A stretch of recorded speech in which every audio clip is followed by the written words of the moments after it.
আজ ১৬ই আগস্ট ২০২৫। সকালবেলা তাড়াতাড়ি ব্রেকফাস্ট করে এবার আমাদের বেরোনোর পালা। এই মুরুদেশ্বরের মতো জায়গাতেও এই হোটেলে যারা হাউসকিপিং এবং কিচেনের দায়িত্বে ছিলেন তাদের মধ্যে 95%ই বাঙালি। তাদের সাথে কথা বলে জানলাম সবাই পশ্চিমবঙ্গকে মিস করে, কিন্তু কোনো উপায় নেই। বাইরে থাকা সব মানুষদের গল্প মনে হয় একই রকমই হয়। যাই হোক, খুব সিম্পল কিন্তু সুন্দর ব্রেকফাস্ট ছিল সেদিন সকালে।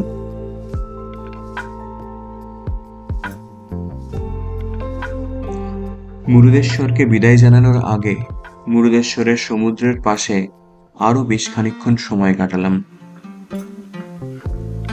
এবার আমাদের যাত্রা শুরু হোনাভারের উদ্দেশ্যে। এখান থেকে সময় লাগবে আধ ঘন্টা মতো। হোনাভারে আছে এক খুব সুন্দর ম্যানগ্রোভ ওয়াক। এই গেটটি ম্যানগ্রোভ ওয়াকে ঢোকার জন্য মূল প্রবেশদ্বার।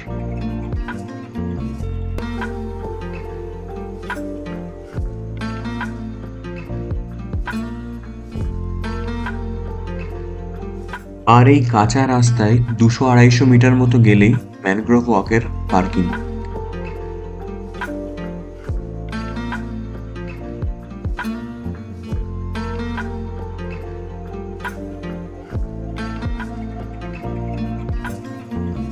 এখানে প্রবেশ মূল্য দিতে হলো ২০ টাকা করে প্রতিজন। এই পুরো ম্যানগ্রোভ ওয়াক যাতায়াত মিলে ৩ থেকে ৩.৫ কিলোমিটার মতো। জানিয়ে রাখি, এই জায়গাটির অফিসিয়াল নাম হলো সারাভাতি কান্ডলা ম্যানগ্রোভ ব্রডওয়াক।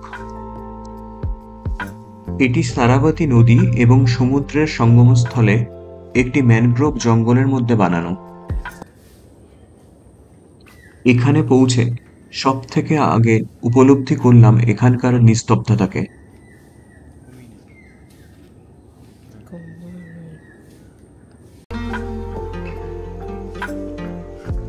এই যে কাঠের পাটাতনের রাস্তা, যা প্রায় ১.৫ কিলোমিটার লম্বা,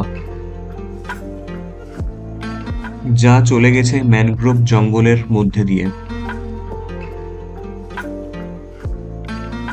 চারপাশে ঝাঁকড়া ঝাঁকড়া সবুজ গাছ আর নদীর জলের প্রতিবিম্ব। এই জায়গার শান্তি এবং নিস্তব্ধতা সত্যি স্বর্গের মতো। এখানে হাঁটতে হাঁটতে আপনি দেখতে পাবেন ম্যানগ্রোভের সুড়ঙ্গ, শুনতে পারবেন পাখিদের কলরব। ম্যানগ্রোভ কিভাবে উপকূলকে রক্ষা করে আর জীববৈচিত্র্য গড়ে তোলে তার বিভিন্ন তথ্যও পাবেন পাশের ইনস্টল করা বিভিন্ন বোর্ডে। ম্যানগ্রোভ অরণ্য দেখার জন্য সব থেকে ভালো জায়গা মনে হয় আমাদের পশ্চিমবঙ্গের সুন্দরবন। আচ্ছা, এখানে কিন্তু টয়লেটের কোনো রকম সুযোগ সুবিধার বন্দোবস্ত নেই। এবং আরো জানিয়ে রাখি, বর্ষার সময় ছাড়া অন্য সময়ে এখানে বোটিং এরও বন্দোবস্ত থাকে। যদি তা করতে চান তাহলে যেখান থেকে টিকিট কাটতে হয় তাদের সঙ্গে প্রথমে আলোচনা করে নিন, কারণ কিছু পর্যটক বৈধ গাইড ছাড়া বোটিং এর সুবিধা নিতে গিয়ে বিভিন্ন স্ক্যামের সম্মুখীন হয়েছেন এখানে।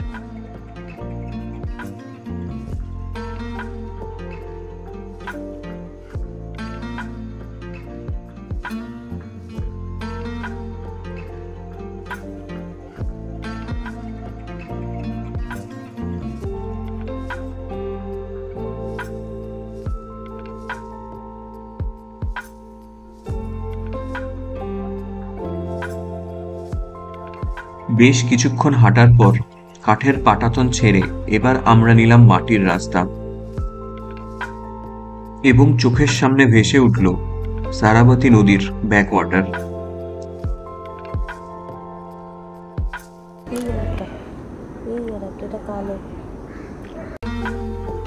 দেখতে পেলাম ছোট ছোট কাঁকড়াদের খেলাধুলা আর লিটিল কমরেন্ট বা পানকৌড়ির ডানা শুকানো। জায়গাটির সৌন্দর্য অপরিসীম, তাই আপনারা হোনাভারের দিকে আসলে এই জায়গাটিতে আসতে অবশ্যই মিস করবেন না। এবার আবার দেখা পেলাম কাঠের পাটাতনের। এই ব্রিজটি থেকে দুপাশের নদীকে অদ্ভুত সুন্দর লাগছিল।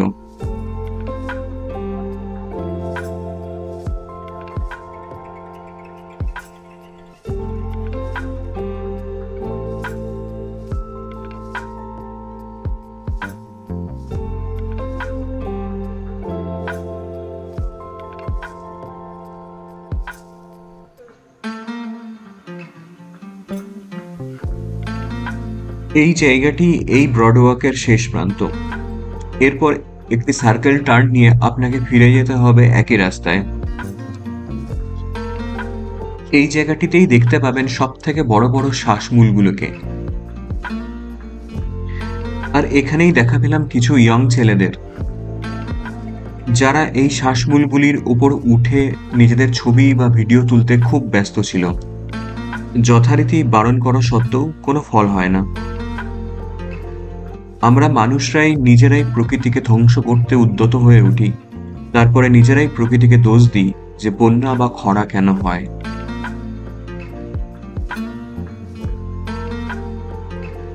আমরা যারা পর্যটনকে ভালোবাসি, অর্থাৎ ঘুরতে যেতে ভালোবাসি, তাদের উচিত পর্যটন স্থানকেও সমানভাবে ভালোবাসা। যেখানে আমরা ঘুরতে যাচ্ছি সেখানকার মর্যাদা এবং সৌন্দর্যকেও রক্ষা করা আমাদেরই কর্তব্য। যদি তাও না পারি, অন্তত সেই জায়গাটিকে নোংরা বা নষ্ট করে না আসা।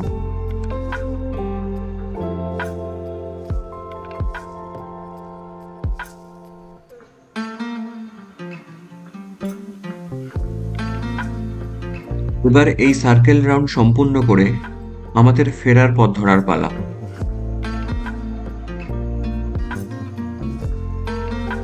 যারা বার্ড ফটোগ্রাফি করতে চান তাদের জন্য জায়গাটি খুব সুন্দর। হাতে একটু সময় নিয়ে ধৈর্য ধরে বসলে অনেক প্রকারের পাখি দেখা যায় এখানে।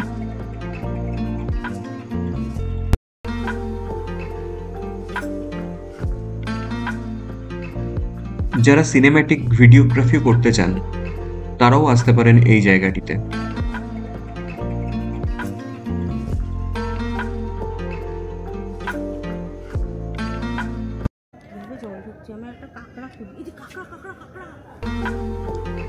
এবার আমাদের যাত্রা শুরু হলো যোগ ফলসের উদ্দেশ্যে। দূরত্ব প্রায় 70 কিলোমিটার। বৃষ্টি ভেজা দিনে প্রকৃতি খোলা মনে তার রূপকে তুলে ধরেছে। এই পথের প্রতিটি বাঁকেই যেন সৌন্দর্য লুকিয়ে রয়েছে, আর তা নতুন নতুন রূপে আমাদের চোখের সামনে উদ্ভাসিত হচ্ছে এক একটি বাঁক পেরোনোর পরে। যেমন এই জায়গাটিতে আমরা হঠাৎই দাঁড়িয়ে পড়লাম। গাছের পাতার ফাঁক দিয়ে ওই দূরে দেখা যাচ্ছে একটি ওয়াটারফলস, যা পাহাড়ের উপর থেকে নিচে নেমে এসছে। আর সাথে এই জায়গাটির অদ্ভুত নিস্তব্ধতা।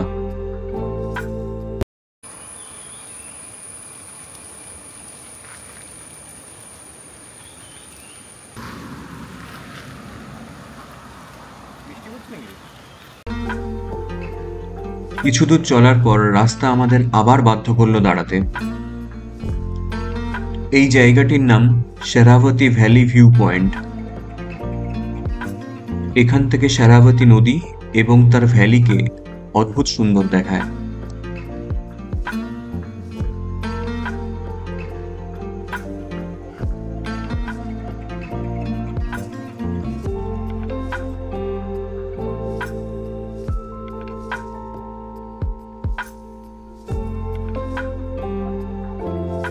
এই দৃশ্য দেখে কিছু দূর যেতে না যেতে আমরা আবারও দাঁড়ালাম, কারণ রাস্তার ঠিক পাশেই একটি ছোট্ট মিষ্টি ওয়াটারফলস, যার নাম টিকে ওয়াটারফলস। এই রাস্তার একটি কার্ভের ঠিক পাশ থেকেই বয়ে চলেছে এই ওয়াটারফলসটি।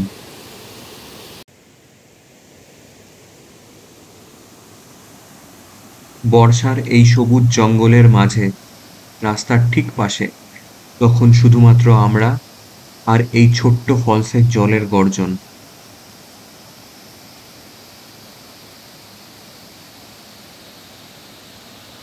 আর একটু সময় যেতে না যেতেই রাস্তার চারপাশ মেঘে ঢেকে গেল। গাড়িকে একটু সামনে গিয়ে দাঁড়াতে বলেছিলাম, কারণ এই সুন্দর পরিবেশে দুজন মিলে হাঁটার অভিজ্ঞতা মিস করতে চাইনি। ভাই এই কাকার মোবাইলের ইয়ে খোলা ছিল, কে টিকে ফল। তাই হ্যাঁ,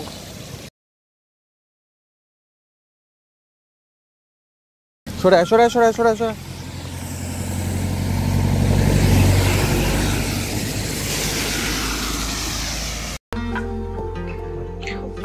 এর বেশ খানিকক্ষণের মধ্যেই আমরা পৌঁছে গেলাম যোগ ফলসের পার্কিং লটে। যোগ ফলসের দুদিকে দুটি ভিউ পয়েন্ট আছে। আমরা আপাতত প্রথমটিতে, এরপর ব্রিজ পেরিয়ে অন্যদিকেও যাব আমরা।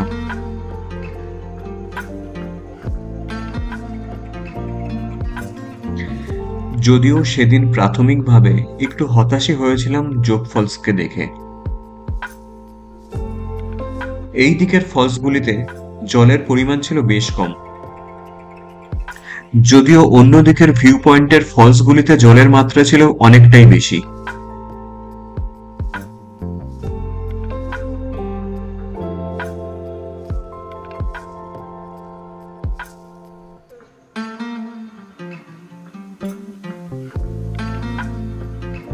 এবার একটি ব্রিজ পেরিয়ে আমরা চললাম অন্য ভিউ পয়েন্টের দিকে। এখানেও অনেকে দাঁড়াচ্ছে। দাঁড়াবি? হ্যাঁ, দাঁড়াই। স্যার ಸ್ವಲ್ಪ এই ব্রিজের উপর থেকেও শারাবতী নদীকে অপূর্ব সুন্দর দেখায়, আর বর্ষার সময় এই সৌন্দর্য তো আরোই বেশি। তাই একটু সময় এই ব্রিজের উপর দাঁড়িয়ে দূরের ছোট ছোট পাহাড়ের মাঝখান দিয়ে বয়ে চলা শারাবতী নদীকে খানিকক্ষণ দেখে আমরা চললাম যোগ ফলসের অন্য ভিউ পয়েন্টে। এটি যোগ ফলসের পুরনো এন্ট্রি পয়েন্ট। এখানে এখন প্রবেশ মূল্য লাগে 20 টাকা করে প্রতিজন। প্রথম ভিউ পয়েন্টে কিন্তু কোনো প্রবেশ মূল্য ছিল না। কিছু কিছু কনস্ট্রাকশনের কাজও চলছে চারিদিকে।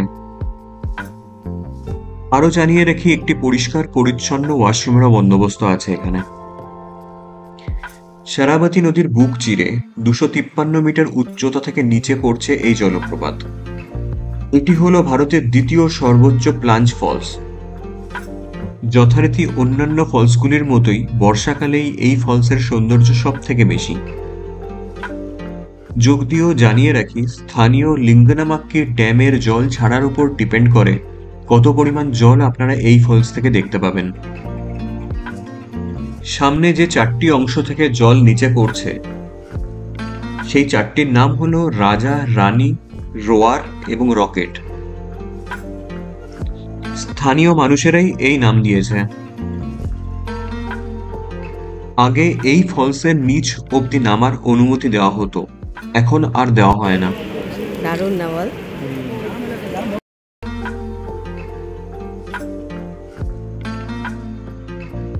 যোগ ফলসে আমরা সেদিন সময় কাটিয়েছিলাম বেশ খানিকক্ষণ,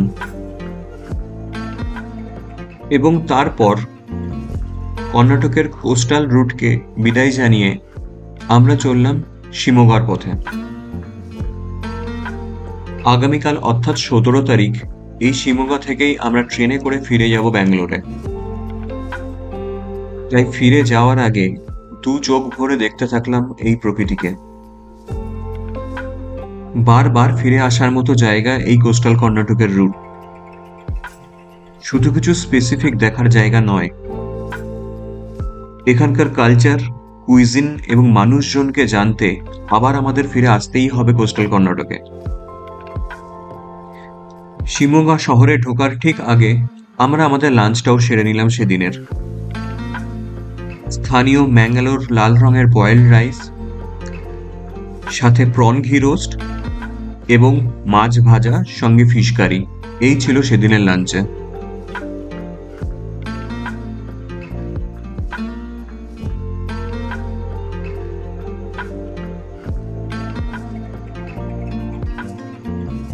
সেদিন রাতে আমরা ছিলাম রয়্যাল অর্চিড শিমোগা হোটেলে। পরিষ্কার পরিচ্ছন্নতা এবং ঘরের দিক থেকে এই ট্রিপের কোনো হোটেলই আমাদের হতাশ করেনি।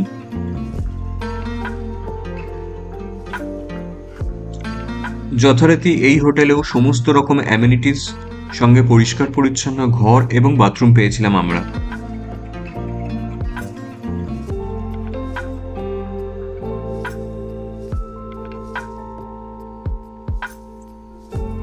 এই হোটেলের লাউঞ্জ এবং খাবার জায়গাটিও খুব সুন্দর।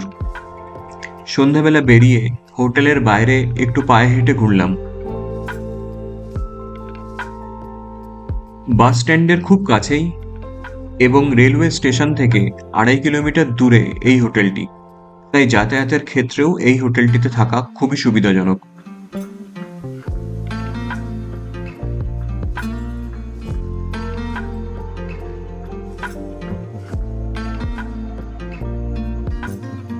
সেদিন ডিনার সেরেছিলাম হোটেলেই, কিন্তু এই বড় হোটেলের বুফে কোনোভাবেই ম্যাচ করতে পারল না এতদিনের খাওয়া স্থানীয় ছোট দোকানের সিম্পল কিন্তু টেস্টি খাবারের সঙ্গে।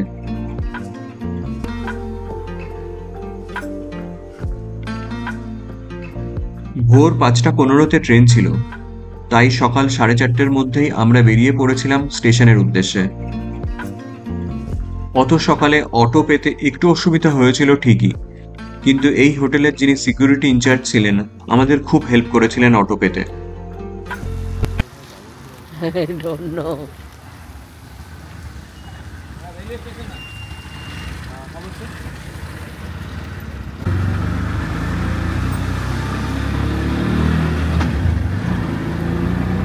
মাদারারা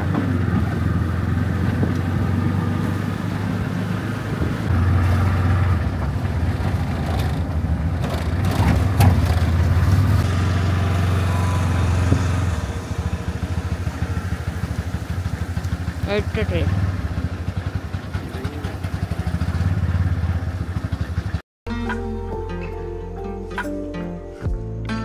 আপাতত আমাদের ঘোরা শেষ,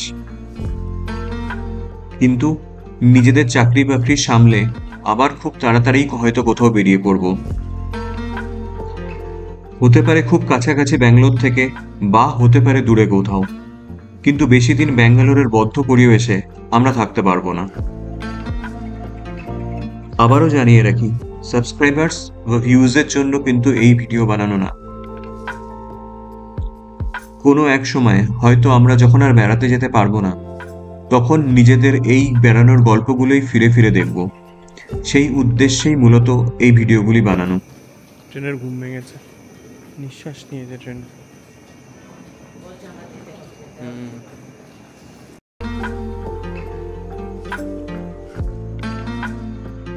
কারো যদি এই জায়গাগুলির ব্যাপারে কোনো ইনফরমেশনের প্রয়োজন হয় জানাতে পারেন, সাধ্যমতো চেষ্টা করব অ্যান্সার দিতে।